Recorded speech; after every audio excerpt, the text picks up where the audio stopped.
Sa patuloy na pagtuklas ng Russian model na si Cindy sa mga mythical creatures ng Bicol, iba't ibang artworks din ang natagpuan niya na lumalarawan sa mga ito, gaya ng mga estatwa at painting na makikita sa mga museo, munisipyo at maging sa mga hotel sa probinsya ng Albay. Dito niya nakilala ang Bicolanong researcher at medical student na si Kurt. And here are the creatures, the mythical creatures that were the enemies of the second hero, Andiong. So here is a gigantic crocodile, here is a winged shark, and this one is the Brincantada, which is a mythical creature with one eye like the Cyclops and 3 throats. Nakakatakot! Bata pa lang daw si Kurt, naririnig na niya mga kwento tungkol sa iba't ibang mythical creatures ng Bicol. Nung bata pa kasi ako, yung lola ko mahilig magkwento ng mga tungkol sa mga mythical creatures ng Bicol. Yun din yung kinalakihan niya, tapos kinento sa kanya ng lolo't lola niya. Minsan kapag walang kuryente, may brown out, nagkikwentuhan kami, yung mga kalaro ko, yung mga kapitbahay namin, nagkukwentuhan kami ng mga entertaining na stories. Tapos usually yung topic ng mga kwento namin, yun din yung mga mythical creatures. Mula noon, naging interesado na raw si Kurt sa mga nilalang na ito, kaya naman kumuha siya ng subject na Bicol Study pagtungtong sa kolehiyo. Siya rin ang nagsalin sa Ingles ng monografiyang isinulat ng Kastilang praile na si Father Jose Castaño. Sa sulating ito raw na-discover ni Kurt ang mahigit sa 100 mythical creatures na kabilang sa kulturang Bicolano. Isa na rito ang kanilang Diyos na maihahambing umano kay Zeus, na siyang pinakamakapangyarihan sa Greek mythology. Ang Diyos ng kabutihan na si Gugurang. Mayroon din silang Diyos ng kagubatan na si Okot.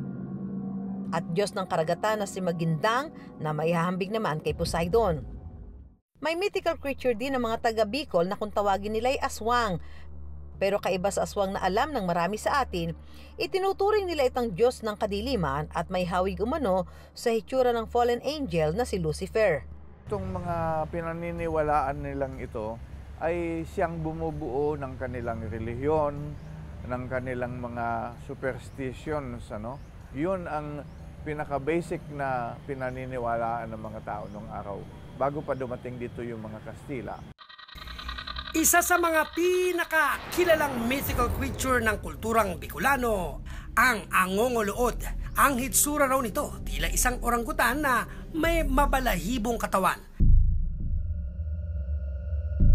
Madalas daw na matatagpuan ito sa mga ilog, nag-aabang ng mabibiktimang mga mangingisda.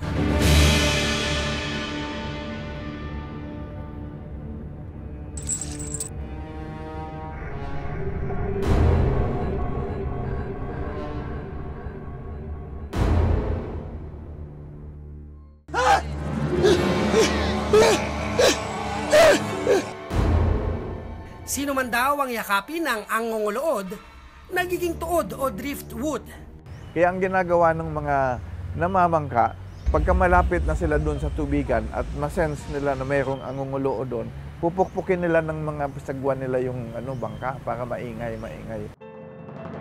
Pero ang paniniwala sa mga nilalang tulad ng Angongolood, hindi lang pala sa Pilipinas. Katunayan, maihahambing daw ito sa nilalang na Bigfoot ng North America, na isa ring nilalang na mala orangutan.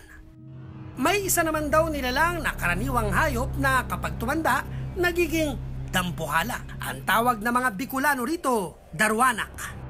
Dahil sa laki, nahihirapan na itong kumilo sa lupa, kaya dahan-dahan itong gumagapang patungo sa tubigan upang doon lumutang-lutang. Sa ngayon, pinaniniwalaan ng isang isla sa Camarines Sur, dating Darwanak, at ang tawag nila rito, Darwanak Island. Sa Pasakaw, kung pumunta kayo ng Pasakaw, sa baybay dagat ng Pasakaw, between Pasakaw and Burias, ay mayroong isang isla dyan na talagang mukhang gulugod ng pagong. Darwanak ang tawag nila doon. Ang pagkakaroon ng mahabang listahan ng mythical creatures ng mga taga-Bicol nagpapatunay daw ng pagiging malikain ng mga ito. Pero ang isang mythical creature ng mga Bicolano, pinaniniwalaan din pati ng ibang mga taga-Visayas. Ang nilalang na ito, kalahating dragon at kalahating ahas. Ang tawag ng mga taga-Bicol dito, Bakunawa. Ayon sa kwento, sa tuwing may full moon, lumilipad daw ito at kinakain ng buwan hanggang sa magkaroon ng kadiliman. Siguro ordinaryong eclipse lang naman yun, Pero dahil nga hindi nila maipaliwanag, lumikha sila ng bakunawa. Dahil din sa kwentong ito, ang mga katutubo ginawang dekorasyon sa kanilang mga espada ang imahe ng ulo ng bakunawa. Ang mga espadang ito nagmula pa raw sa Isla Panay sa Visayas. Ibinibigay daw ito sa mga hangaway o mandirigma upang mapunta sa kanila ang kapangyarihan ng bakunawa. I am the bakunawa. Hango rin sa nilalang na ito ang isang laro rin na kung tawagi bulan-bulan bakunawa o buwan-buwan bakunawa. Maghahawak-hawak ng kamay, papaikutan nila, at proprotektahan nila yung buwan na hindi ito makain ng bakunawa. I really had fun playing with another girls. I felt like I'm a kid again, and magaling kasi sa games may influence ang bakunawa. Pero ang paniniwala sa mga dragon tulad ng bakunawa, hindi lang din daw pala sa Pilipinas. Ang alam ko lang yan sa Oriental, sa China, hanggang sa dagat ng Korea at Japan, kasi dito nakilala ang mga dragon.